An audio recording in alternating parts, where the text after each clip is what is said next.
Qu'est-ce qu'on a comme nouvelle feature aujourd'hui?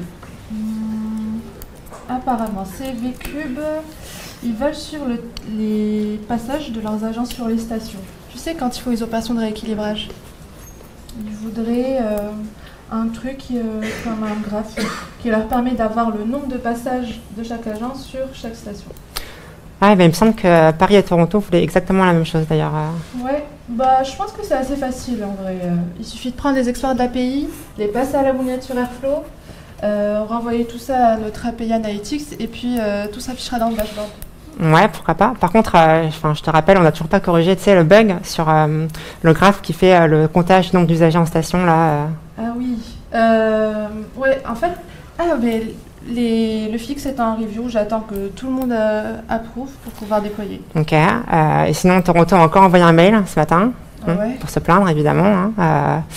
Ils disent qu'ils n'arrivent pas à accéder, je sais plus, à leur graphe de disponibilité des stations, un truc comme ça. Ça te dit un truc, ça?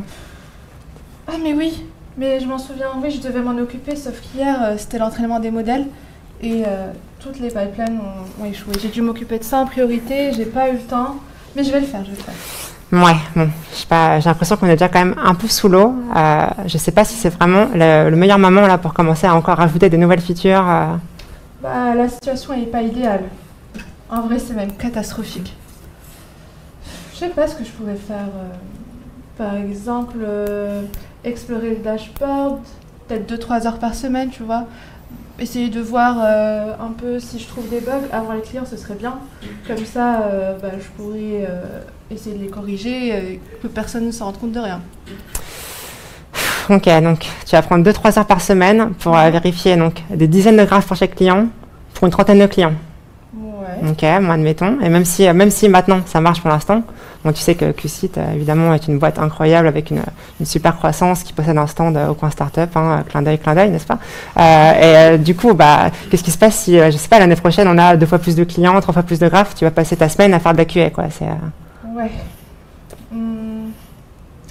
En fait, ce qu'il nous faudrait, c'est un process qui soit automatique, où on n'ait pas besoin d'intervenir.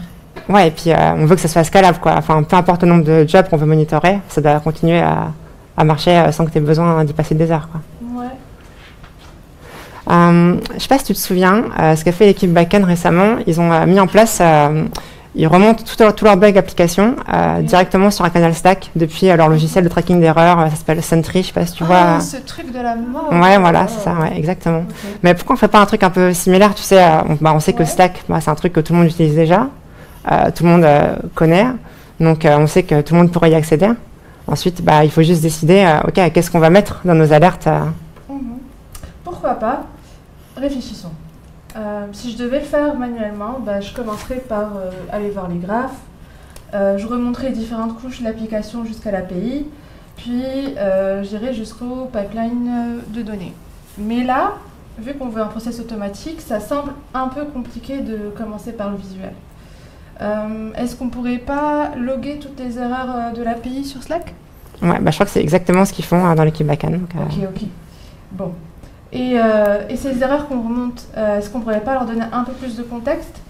Par exemple, on pourrait également remonter à chaque fois que nos pipelines échouent dans Airflow.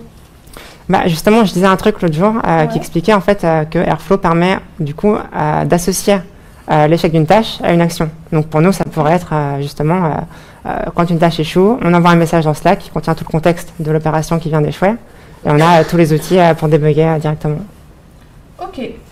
Du coup, si je récapitule, on va essayer de construire un système d'alerte qui soit automatisé pour qu'on n'ait pas besoin d'intervenir, scalable, accessible à tout le monde dans l'entreprise et surtout contextualisé afin de cerner les bugs le mieux possible. Bon, voyons ce que ça donne.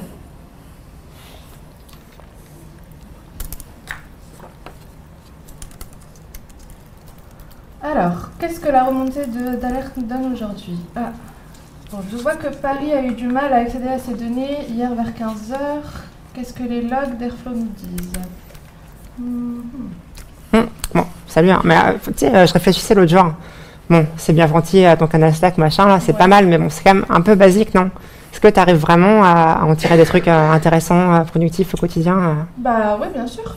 En fait, là, je peux savoir quand il y a des bugs en même temps que les clients. Mais je vais t'avouer un petit secret. Vas-y, dis-moi. Des fois, quand personne ne regarde, je vais sur le dashboard et je clique un peu au hasard pour déclencher le plus d'alertes possible. Souvent, je peux les regrouper, les évaluer, faire des fixes, tout ça avant même que les Canadiens se réveillent. Ouais, c'est intéressant ton histoire là, justement, de déclencher les alertes avant les clients. Mais bon, du coup, en fait, tu es encore en train de cliquer partout toutes les 2 secondes, quoi. On vient justement de mettre en place un système pour que tu arrêtes de passer du temps dessus. Et donc, si tu te remets à faire la même chose juste après, bon, c'est quand même un peu dommage. Qu'est-ce que je peux faire alors? En fait, ce qu'il te faudrait, c'est un sous-fifre. Et je trouve ça où, en fait? Dans une pochette surprise? Non, mais enfin, je pensais à un truc un peu plus automatique. On pourrait avoir, je sais pas, un job qui tourne toutes les 24 heures, par exemple, qui fait le tour du dashboard avec des requêtes à l'API. On lui fait faire comme ça tout le temps dans l'interface et on récupère l'inventaire de tous les bugs qu'on a trouvés. On sait que nos clients, en général, ce qui les intéresse, c'est les données plutôt récentes. Donc, dans un premier temps, ça pourrait être, je sais pas, sur les 30 derniers jours de données, par exemple. Ok. Et ton inventaire de bugs, là, on pourrait carrément faire un rapport qu'on exporterait, par exemple, ou qu'on aurait logué quelque part. Pourquoi pas, ouais. On pourrait même, je sais pas, faire un petit dashboard avec des graphes un peu jolis où on peut suivre, du coup, l'évolution de toutes nos nouvelles métriques. Bah ouais, nous, on aime bien les graphes. Après, c'est bien beau de faire des mesures pour des mesures, mais qu'est-ce qu'on cherche à atteindre? Ce qu'il nous faut, c'est une cible, un objectif. Je pense que ce qu'il faudrait qu'on vise, c'est le 0. C'est bien, on commence à... Et oui, il faut que 0 alerte, ça devienne notre standard et non plus seulement une exception. Ok, du coup, donc si on résume tout ce qu'on veut mettre en place, donc on veut itérer sur le système d'alerte pour qu'il anticipe les problèmes et qu'il les détecte avant les clients, si possible. En plus, on veut du coup récupérer un peu une vue globale du système qu'on n'avait pas du tout avant. Et maintenant, on peut même du coup mesurer nos progrès en suivant tous nos indicateurs qu'on a mis en place. C'est ça. Ok, allez, faisons comme ça.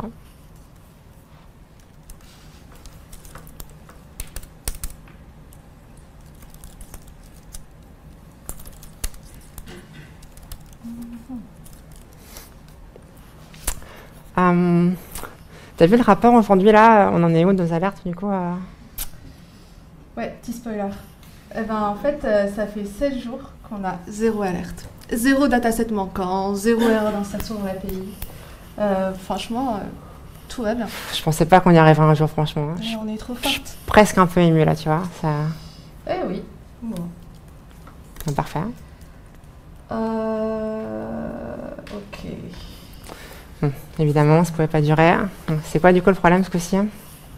Toronto, encore une fois, ils ont envoyé un mail pour se plaindre. Regarde, sur cette métrique-là, on a des pourcentages. On voit bien que le total ne fait pas 100. C'est évidemment que c'est faux. Sauf que, comme je t'ai dit, ça fait une semaine qu'on n'a pas d'alerte, toutes nos pipelines sont au vert. Qu'est-ce qui se passe? Je sais pas. Là, du coup, le problème, c'est la qualité des données, a priori. Je sais pas, t'es sûr que tes formules sont correctes? Ouais, en vrai, c'est les formules qu'on a fait pendant les specs. Je vois pas pourquoi elles seraient pas correctes. Si ça se trouve, c'est encore la team backend qui a magouillé ses exports et du coup, ça nous impacte. C'est vrai que ça leur ressemble bien, ça. Hein, mais avant d'aller les embêter, il faut qu'on soit sûr que c'est pas de notre côté. Du coup, pas le choix. Je pense qu'il faut qu'on repasse un peu sur tous nos tests, toutes nos pipelines, surtout celles qui sont un peu vieilles, un peu qui traînent dans des coins, pas trop maintenues. Et une fois qu'on est sûr, on peut aller voir les autres. Ouais, je redoutais un peu que tu dises ça, mais je pense que tu as raison. Il est temps de challenger nos graphes. Ouais, et puis si tu me dis qu'on a déjà des formules avec des critères de qualité, etc., pourquoi on s'en sert pas directement dans le code? Je sais pas, on peut mettre des assertions, des trucs, on vérifie que nos critères sont respectés directement pendant le calcul, et si c'est pas le cas, on fait échouer la tâche, ça passe dans notre système d'alerte qu'on vient de mettre en place, autant s'en servir, et voilà. Ouais, comme ça on réutilise le même système et on réinvente pas la roue. Très bien. Je pense que le pipeline va bientôt commencer, on y va? Ouais, allez. Alors, Élise, est-ce que tu peux présenter à tout le monde ce qu'on a fait ces dernières semaines? Non. On va faire un effort. Bon, ok. Non, mais voilà, donc on a mis en place du coup toutes nos différentes couches d'alerte. Donc on a les alertes à la source, donc ça c'est vraiment plus contrôle qualité, essayer de directement détecter les problèmes pendant le calcul. Ensuite, on a nos alertes préventives. Donc là, c'est essayer de détecter les problèmes jusqu'à l'interface finale, si possible avant les clients. Et si vraiment les clients arrivent à encore trouver des bugs en prod, bon, évidemment ça n'arrivera pas, à ce moment-là, on a quand même les alertes réactives qui nous disent « Ok, ça s'est passé ici, telle requête, comme ça », et comme ça on a tous les outils pour débugger.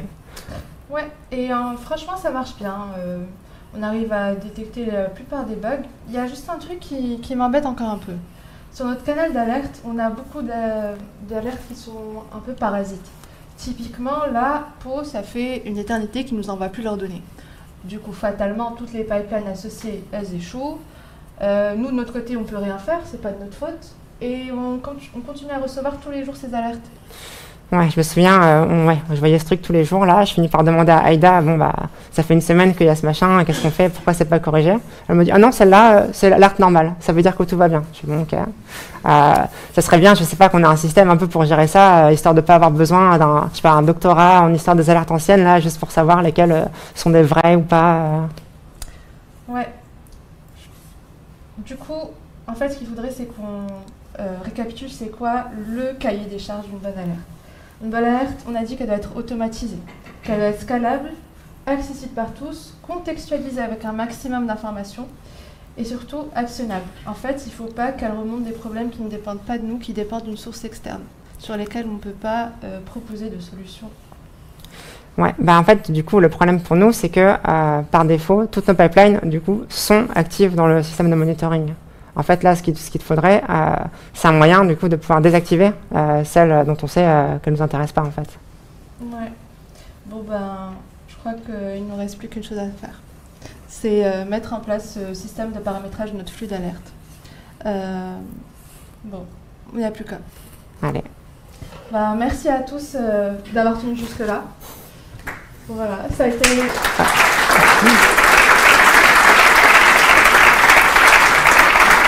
Ça a été une sacrée aventure, mais finalement on y est arrivé. Et aujourd'hui on est beaucoup plus sereine quant à l'état de santé de notre plateforme. Ouais, on a plus de visibilité du coup sur ce qui se passe mal, mais on peut aussi suivre nos progrès, toutes les mesures qu'on met en place. Voilà. Et en fait, à force d'itérer, remonter nos alertes, essayer de mesurer cette remontée d'alerte, mais aussi nos performances, mettre en place des actions concrètes, on a pu petit à petit remonter la pente. Et on peut maintenant bien détecter le bug avant les clients, le contextualiser, le traquer, savoir ce qui se passe mal, avoir un historique et donc être beaucoup plus armé lorsqu'on va vouloir implémenter de nouvelles fonctionnalités. Ouais, évidemment, ça ne veut pas dire qu'on ne fait plus rien, on continue du coup à chercher ce qu'on peut améliorer, mettre à jour ce qu'on a déjà mis en place si c'est plus d'actualité. Et maintenant, du coup, on se sert même de cette méthode à d'autres parties de notre plateforme. Par exemple, en ce moment, avec par exemple New Relic comme APM, on se sert plutôt de ça pour faire tout ce qui est contrôle et amélioration des performances, par exemple. Voilà. En tout cas, merci encore. Nous, c'est Élise et Aïda. On travaille à QSIT en tant que data engineer. C'est une start-up bordelaise. On apprécierait beaucoup que vous nous fassiez des retours, donc vous pouvez scanner ce petit QR code pour accéder à notre open feedback. Et si vous avez des questions, on est disponible pour y répondre après. Merci.